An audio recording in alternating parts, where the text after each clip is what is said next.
एक व्यक्ति एक दिन शहर के एक ऐसे इलाके में पहुंचता है जिसके बारे में उसने सिर्फ सुना था। वहां की गलियों में सन्नाटा और रहस्यमय खामोशी थी। जब वह एक मकान के दरवाजे तक पहुंचा और उसे खोला तो अंदर में अलग अलग महिलाएं बैठी थीं। हर चेहरा किसी कहानी की तरह था। वह व्यक्ति एक एक चेहरे को देख रहा था, जैसे किसी खोई हुई चीज को खोज रहा हो। अचानक उसकी नजर एक महिला पर ठहर जाती है।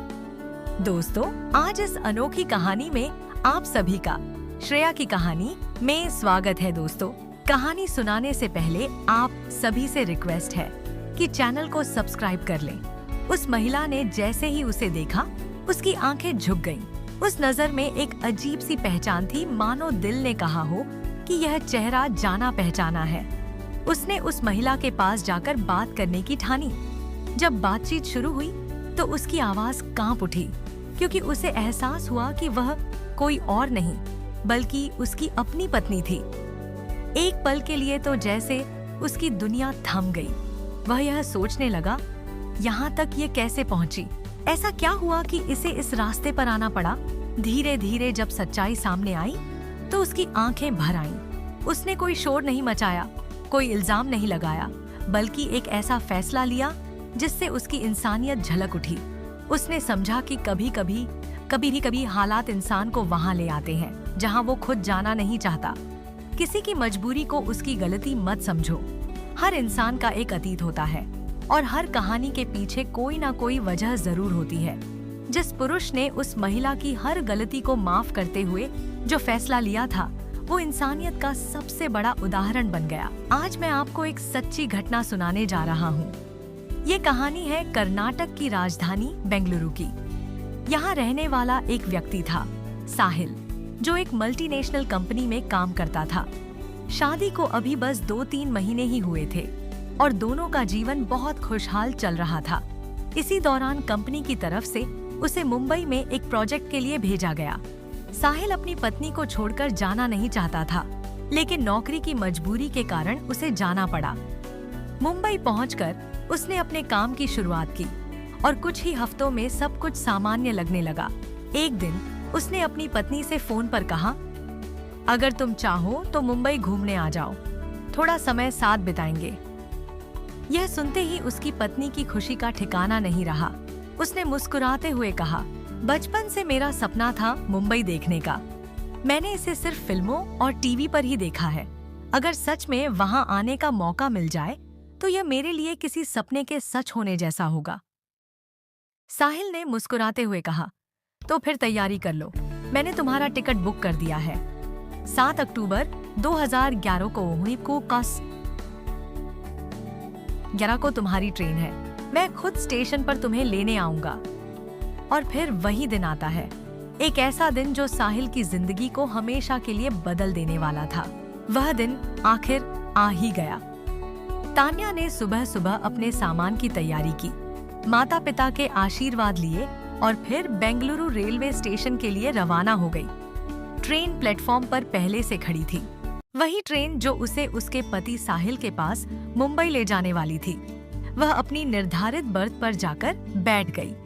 बैठते ही सबसे पहले उसने अपनी सास और ससुर को फोन किया, माँ पापा, मैं ट्रेन में बैठ गई हूँ। लगभग 1000 किलोमीटर का सफर है, करीब 16-17 घंटे में मुंबई पहुंच जाऊंगी।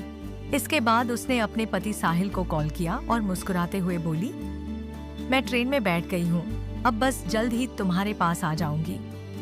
साहिल ने प्यार से कहा, ठीक है, लेकिन ध्यान रखना, सफर लंबा है, किसी से ज्यादा बात मत करना और किसी अनजान से कुछ खाना मत लेना, बस आराम से यात्रा करना। ट्रेन धीरे धीरे चल पड़ी। खिड़की के बाहर का नजारा बदलने लगा और तान्या के मन में उत्साह के साथ थोड़ी घबराहट भी थी। जिस कोच में वह थी, उसी में कुछ और यात्री बैठे थे। सामने की बर्थ पर 2 अनजान व्यक्ति भी थे। शुरुआत में वे चुपचाप बैठे रहे, फिर आपस में परिचय करने लगे। कहाँ जा रहे हो, क्या काम करते हो, इस तरह की बातें चलने लगीं। तान्या उन सब से दूर रहकर बस अपने परिवार से ही बात कर रही थी। वह हर कुछ घंटे में साहिल को मैसेज करती, इतना सफर तय हो गया है, अब अगला स्टेशन आने वाला है।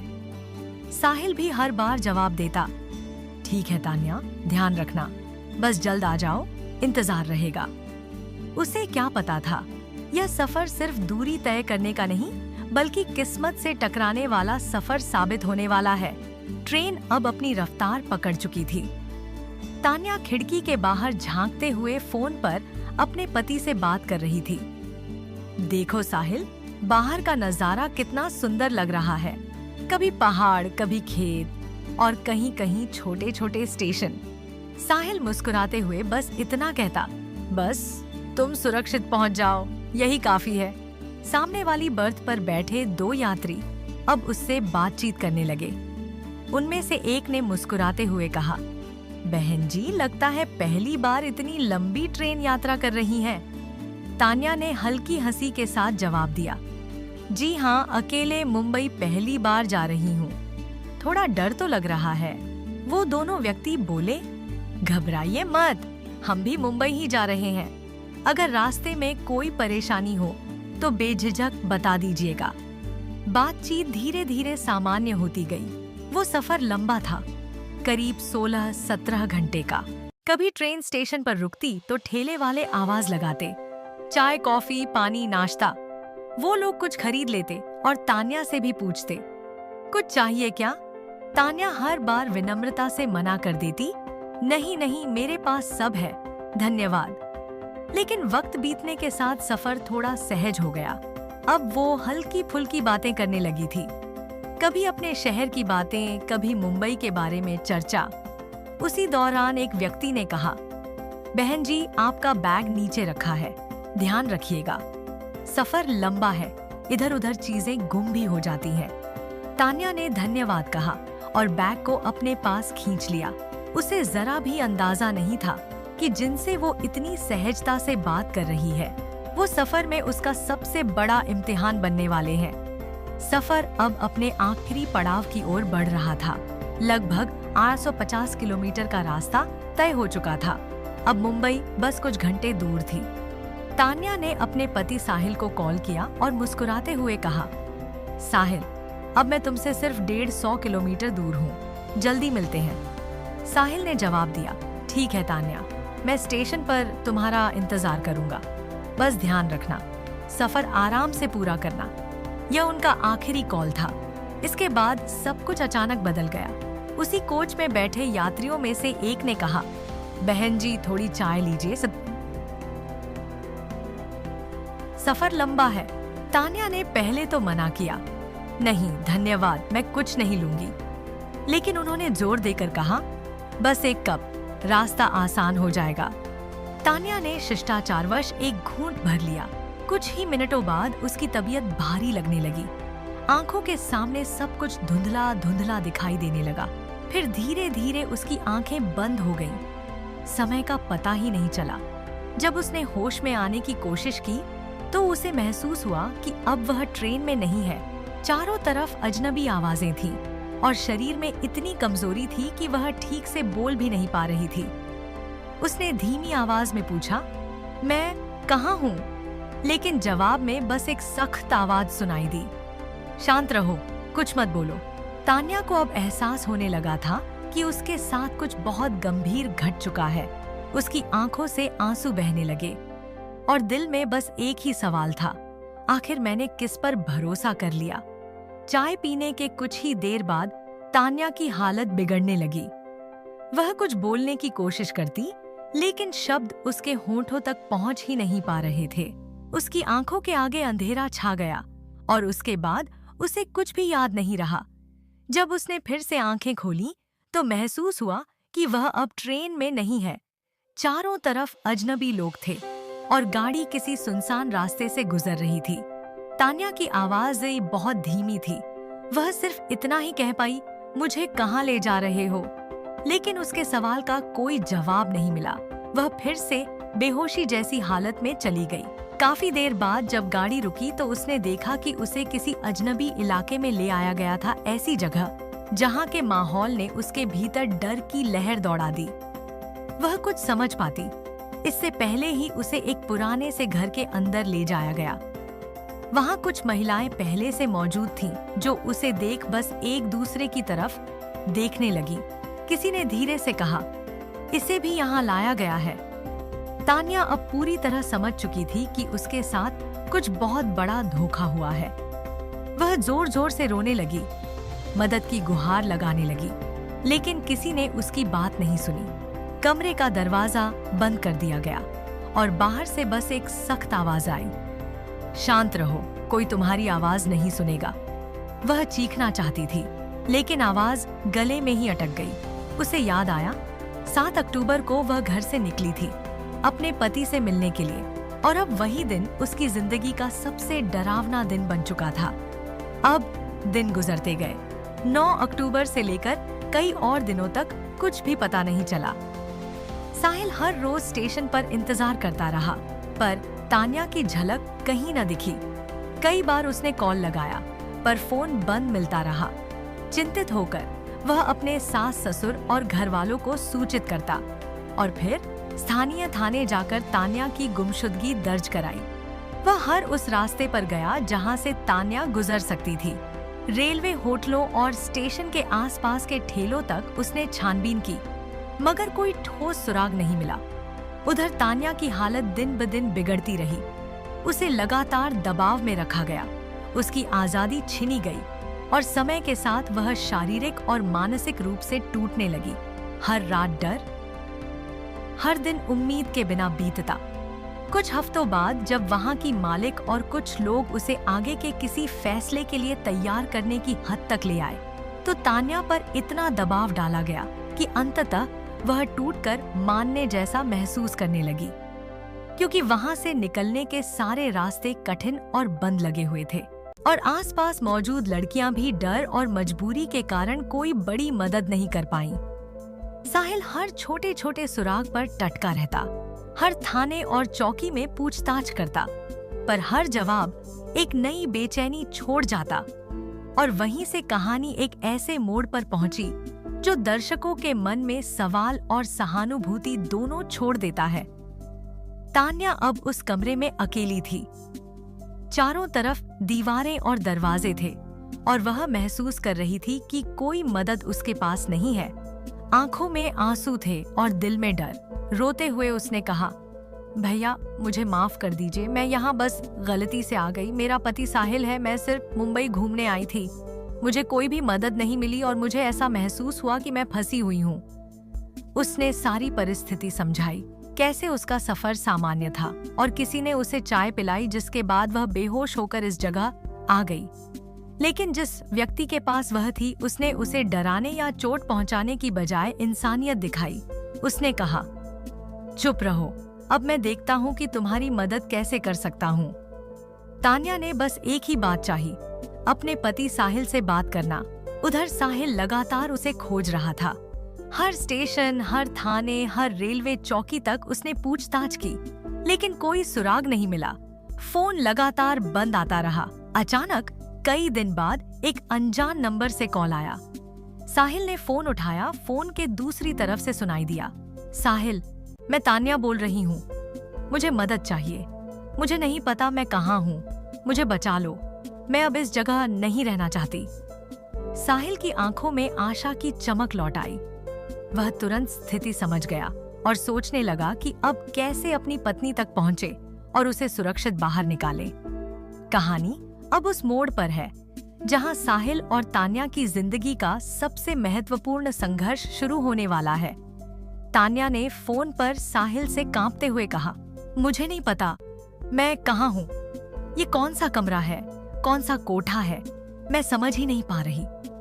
साहिल ने सुनकर तुरंत सोचा कि अब क्या किया जाए, कैसे अपनी पत्नी को सुरक्षित निकाला जाए। उसने ठंडा दिमाग रखा और पुलिस की मदद लेने का फैसला किया। लेकिन जब पुलिस वहां पहुंची तो तान्या को कोठे से हटा लिया गया था। वह समझ गया कि अब किसी तरह की हिम्मत से अकेले कुछ करना मुश्किल होगा। तभी साहिल ने एक योजना बनाई। वह ग्राहक बनकर उसी कोठे में गया और हर महिला के पास जाकर अपनी पत्नी को तलाशने लगा। हर किसी को रिजेक्ट करता, नहीं चाहिए, नहीं चाहिए। फिर उसकी नजर पड़ी तान्या पर। जैसे ही उसने तान्या को देखा, उसकी पत्नी की आंखें झुकी, आंसू टपकने लगे। साहिल को अपने प्रियजन को इस हालत में देखकर गहरा दर्द हुआ, लेकिन उसने नाराजगी नहीं दिखाई। उसने तान्या को बस गले लगाते हुए कहा, सब ठीक हो जाएगा, अब तुम्हें कोई परेशान नहीं कर पाएगा, मैं तुम्हें सुरक्षित वापस ले जाऊंगा। तान्या ने रोते हुए उसकी बाहों में सर रख दिया। उस समय साहिल ने समझ लिया कि सच्चा प्यार और धैर्य किसी भी मुश्किल को मात दे सकता है। साहिल ने घबराने के बजाय ठंडा दिमाग रखा और तुरंत एक योजनाबद्ध कदम उठाया। वह पुलिस कंट्रोल रूम को कॉल करके पूरी घटना 7 अक्टूबर से लेकर अब तक की हर छोटी बड़ी बात विस्तार से बताने लगा और स्पष्ट रूप से कहा कि उसकी पत्नी एक कथित रेड लाइट इलाके के एक कमरे में बंद है। पुलिस ने उसकी बात गंभीरता से ली। वहां तुरंत बड़ी फोर्स भेजी गई और छापेमारी करके जब कमरे की तलाशी ली गई तो तान्या समेत कई और लड़कियां वहीं मिली जो धमकियों और मजबूरी में फंसी हुई थीं। तान्या को देखकर साहिल का दिल ढीला हो गया, लेकिन उसे राहत भी मिली कि वह जिंदा और अब सुरक्षित है। पुलिस ने उन लोगों को अस्पताल और सुरक्षित केंद्र तक पहुंचाया और साथ ही यह भी खुलासा हुआ कि कई दलाल रेलवे स्टेशनों, बस स्टॉप्स और सार्वजनिक जगहों पर अकेली दिखने वाली महिलाओं को निशाना बनाकर ऐसी जगहों पर ले जाते थे। साहिल की सूझबूझ और पुलिस की त्वरित कार्यवाही ने तान्या की जिंदगी वापस लौटा दी। धीरे धीरे वह होश में आई और साहिल के हाथों में आकर दोनों के चेहरे पर राहत की झलक दिखी। पुलिस ने तान्या और साहिल को सुरक्षित बेंगलुरु वापस पहुंचाया। इसके साथ ही पुलिस ने उस कोठी की मालिक सुनीता पुजारी, रविदास शेख और अन्य 2 आरोपी व्यक्तियों को गिरफ्तार किया। कई दिनों की जांच और मेहनत के बाद उन दलालों के नेटवर्क को भी तोड़ा गया और कई और महिलाओं को सुरक्षित बचाया गया। साहिल ने अपनी पत्नी की जिंदगी को बचाने के लिए जो साहस और सूझबूझ दिखाई, वह वाकई सराहनीय और इंसानियत से भरा कदम था। कोई भी व्यक्ति ऐसी परिस्थिति में अपने प्रियजन की सुरक्षा के लिए हर संभव कदम उठाता, पर साहिल ने इसे इतने धैर्य और समझदारी से किया कि उसकी पत्नी और अन्य कई लड़कियां सुरक्षित हो गईं। यह कहानी सिर्फ साहिल की बहादुरी और इंसानियत नहीं दिखाती, बल्कि यह भी सिखाती है कि सच्चा प्यार, धैर्य और सही कदम किसी भी कठिनाई को मात दे सकते हैं। साहिल की यह पहल वाकई सराहनीय और सैल्यूट के लायक है। अंततः साहिल की सूझबूझ और साहस ने तान्या को सुरक्षित उसके पास वापस ला दिया। पुलिस की मदद और उसकी धैर्यपूर्ण योजना ने न केवल उसकी पत्नी की जिंदगी बचाई, बल्कि उस कोठे में फंसी कई अन्य लड़कियों को भी बाहर निकलने का मौका मिला। तान्या अब अपने घर लौट आई, अपने पति के साथ, और धीरे धीरे हर घाव भरने लगा। साहिल ने केवल अपनी पत्नी को नहीं बचाया, बल्कि सच्चे प्यार, इंसानियत और धैर्य का एक बड़ा उदाहरण पेश किया। इस कहानी से यह सीख मिलती है कि ये सच में धैर्य और सूझबूझ बहुत बड़ी ताकत होती है। किसी की मदद करना, चाहे परिस्थिति कितनी भी कठिन क्यों न हो, सच्चाई और इंसानियत की पहचान होती है। प्यार और विश्वास की ताकत किसी भी मुश्किल को मात दे सकती है। साहिल और तान्या की कहानी हमें याद दिलाती है कि मुश्किलें चाहे कितनी भी बड़ी क्यों न हो, सच्चाई, धैर्य और इंसानियत हमेशा जीतती है। दोस्तों, यह कहानी पसंद आई हो तो श्रेया की कहानी को लाइक और चैनल को सब्सक्राइब करें, घंटी को प्रेस करें ताकि जब भी वीडियो डालें नोटिफिकेशन सबसे पहले आपको मिले। मिलते हैं एक और नई कहानी के साथ, तब तक के लिए धन्यवाद।